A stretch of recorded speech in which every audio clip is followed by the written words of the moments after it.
In that house where luxury shone brighter than any child's smile, no one understood how four girls could be so intelligent and so impossible at the same time. In just 3 weeks, the millionaire had already fired 10 nannies, all swearing they would never return.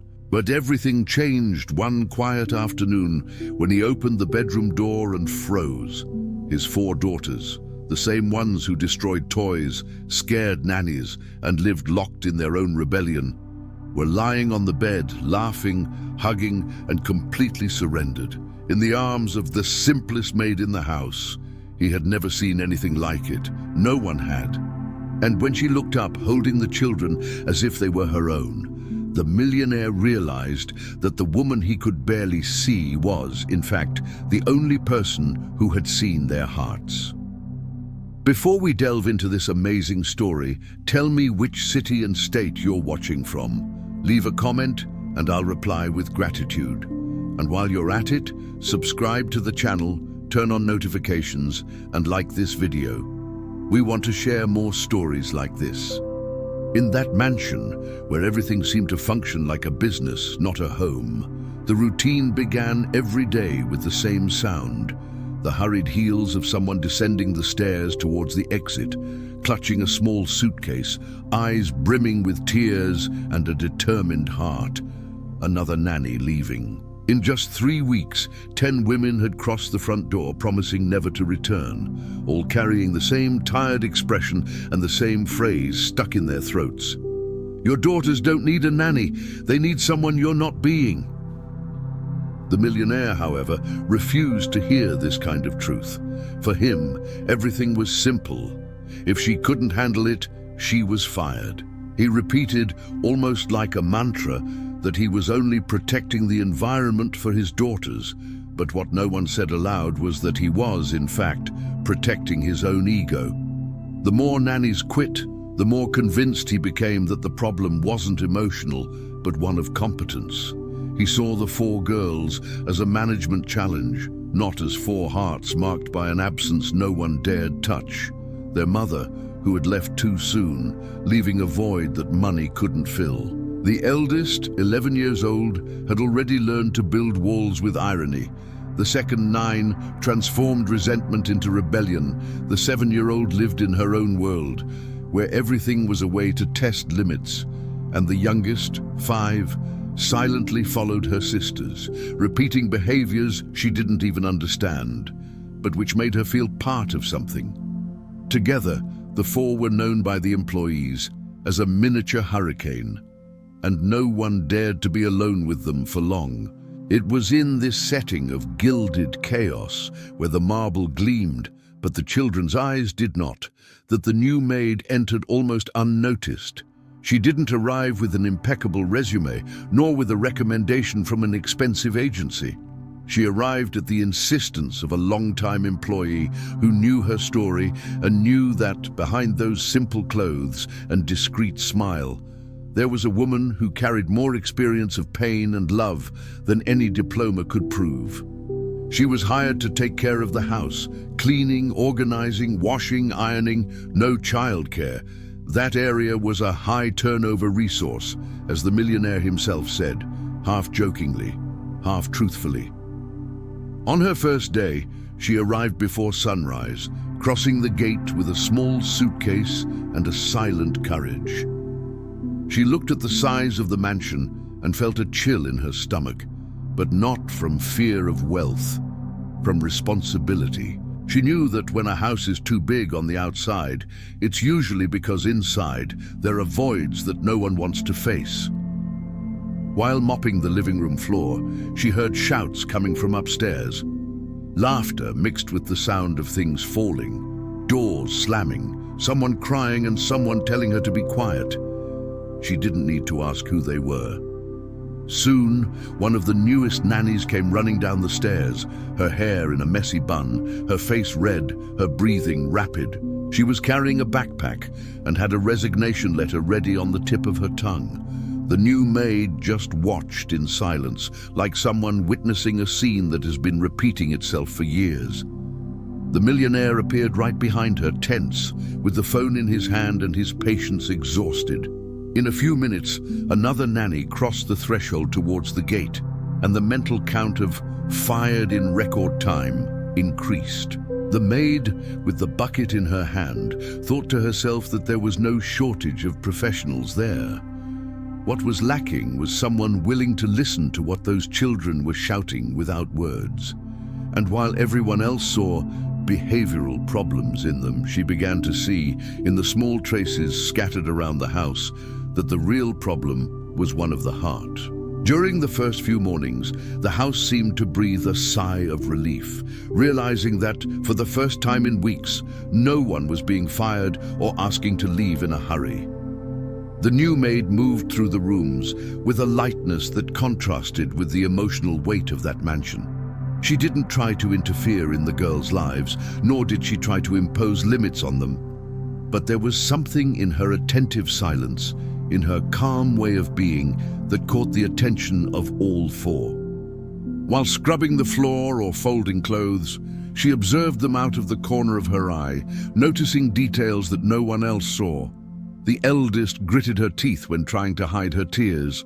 The second became hyperactive whenever she felt afraid. The third created imaginary characters to cope with loneliness. The youngest was a sensitive mirror of her sister's moods and never took the initiative in anything, as if she lived in the shadow of the others. It was as if each had created her own armor. But children's armor is transparent to those who know how to look, and she knew. The millionaire, on the other hand, continued navigating the corridors with controlled arrogance, believing that everything was finally under control. After so many layoffs, any day without chaos seemed like a personal victory. But something began to bother him. His daughters were too quiet. Not quiet out of obedience, quiet out of observation. It was as if they were studying the new maid, testing her emotional limits before acting. They never did that. They always attacked before analyzing. He found it strange, but ignored it, attributing it to their emotional exhaustion after so much coming and going of people. But what he didn't know was that the four girls were doing something they had never done with any nanny.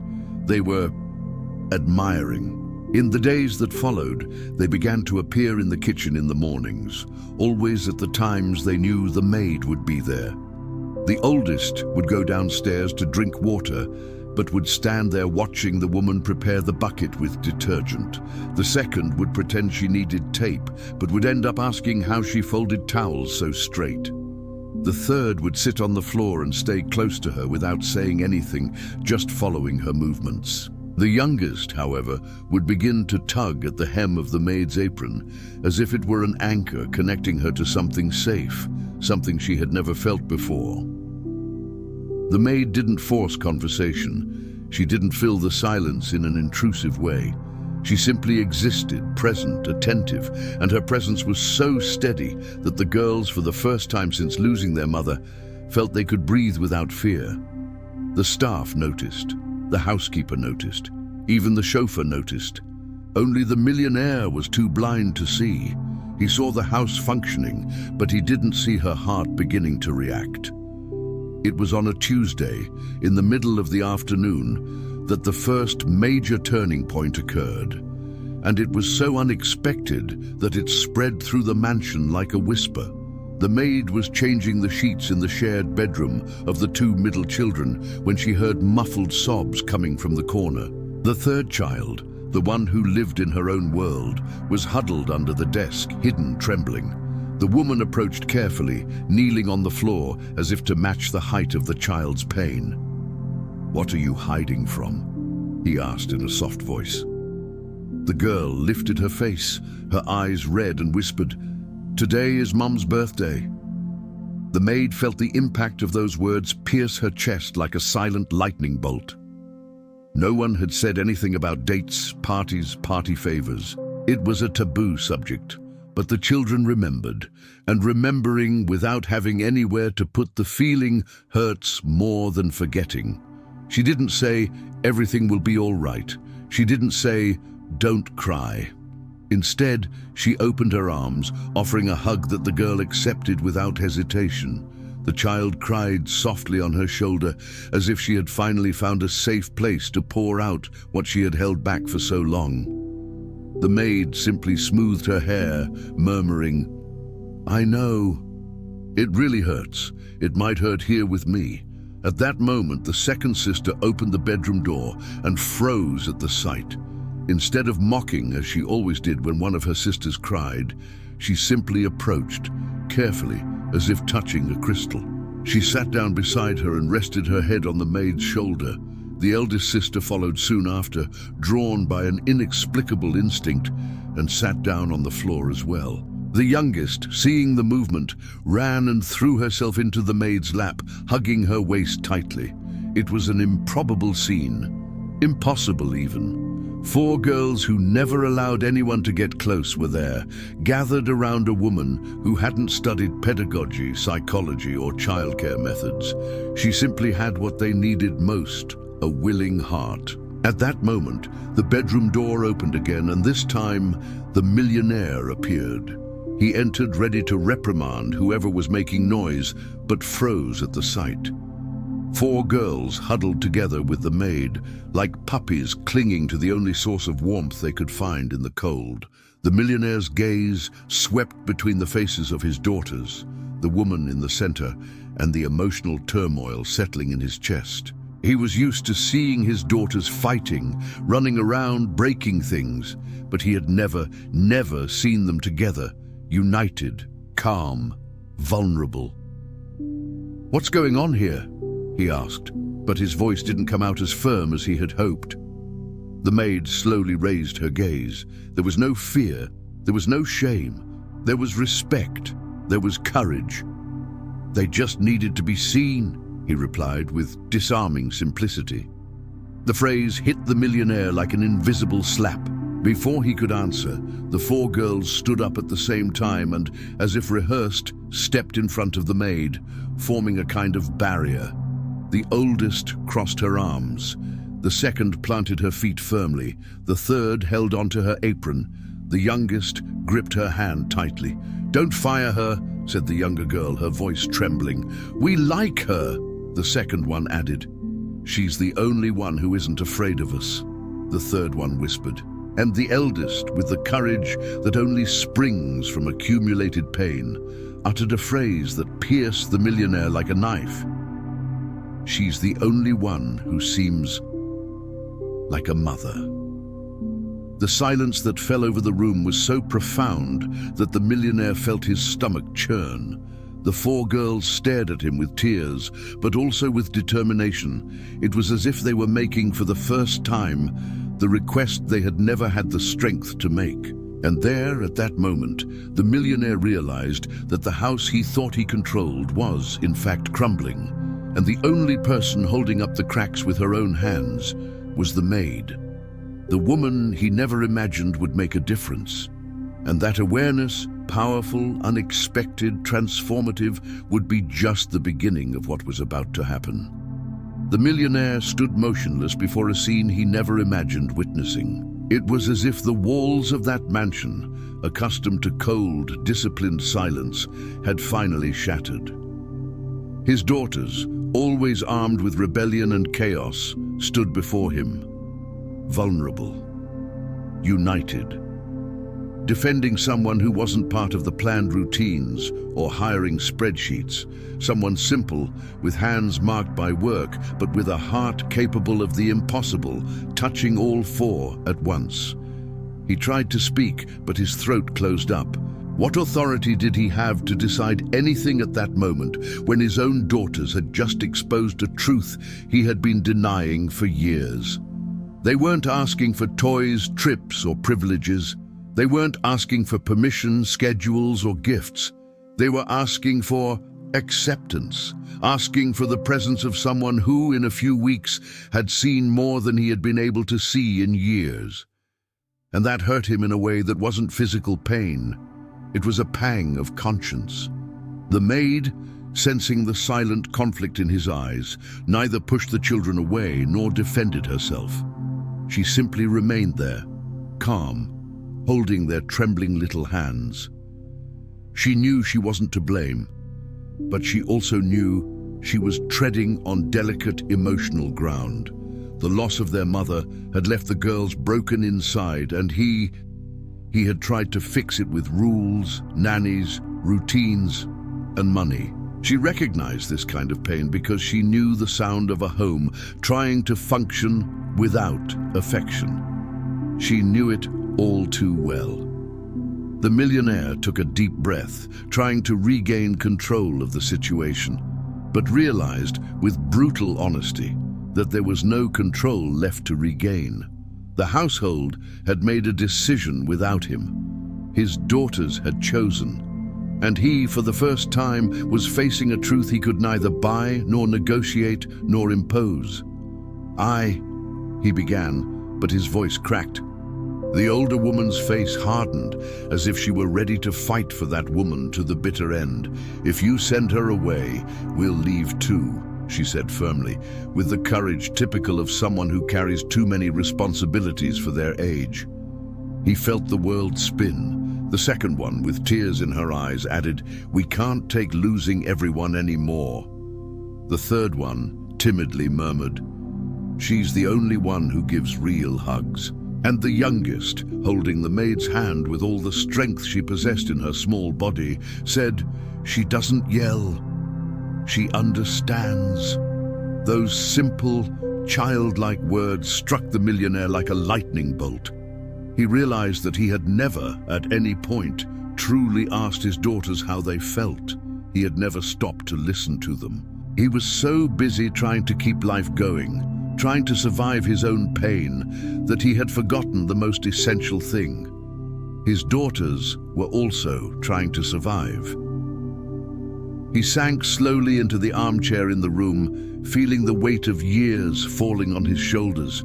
He looked at the maid, who remained steadfast, protecting the girls as if they were her own. "I'm not going to fire anyone," he finally managed to say. "I just need to understand what's going on here." The maid took a deep breath. She knew that moment would define everything. "What's happening?" she said in a low but firm voice, "is that your daughters are asking for love, not discipline. They're asking for presence, not routines. They're asking to exist beyond the rules of the house." The millionaire lowered his gaze, feeling his heart tighten. It was true. He had always prided himself on being firm, keeping things in order, being punctual, professional, untouchable. But his methods, perfect for business, were disastrous for children. He had become a boss in his own home, and his daughters, without realizing it, had become employees who fought for attention with acts of rebellion. The maid continued, "When their mother died, you locked yourself in. I understand, but they stayed outside that door." Silence turned to stone between them. The older sister looked at her father with eyes full of frustration and need. "You work too much," she said firmly. "We don't even remember your laugh, do you, girls?" The others shook their heads negatively, and that was like a direct hit to his chest. He didn't laugh. He didn't cry. He didn't feel. He just functioned. He wasn't a real father, just an administrator of the tragedy that remained. The children ran back to the maid's lap, as if they feared he might snatch her away at any moment. But he didn't move. His body seemed too heavy to react. His mind was too full to think. That's when the maid said something that would change everything. "I don't want to replace anyone, nor can I, but I can help rebuild this home. No one does it alone." He looked up. He saw no arrogance, no interference, only truth, only availability, only genuine love for those children. And then, for the first time in a long time, the millionaire asked, "What do I need to do?" His daughters stared at him, their eyes wide. It was the first time they had heard him ask for help. The maid smiled, a calm smile full of hope. To begin by being here, to stay, to listen, to participate. to feel. The house doesn't need more babysitters, it needs you. He took a deep breath, letting the truth in. And at that moment, the girls approached.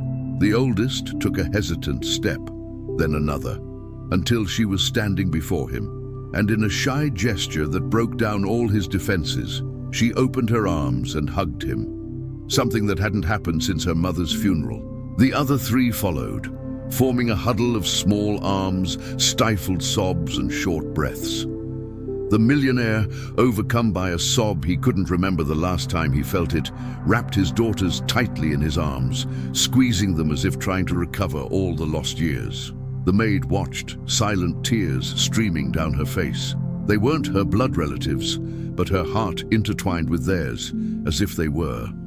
After that hug, nothing was ever the same again. The millionaire began to change, not magically, but in a real way. He started arriving home earlier, helping with simple tasks, listening to invented stories, laughing at the silly things the girls created. He relearned how to be a father, not perfect, not flawless, just present. The girls blossomed. The house felt lighter. Laughter echoed where only order had once resounded. The doors ceased to be barriers and became invitations. And the maid, she became the heart of that home, not by replacing anyone, but by teaching that homes aren't made of walls, but of people willing to love. And the millionaire finally understood that he hadn't hired an employee. I had found a cure for him, for the daughters, for the whole home.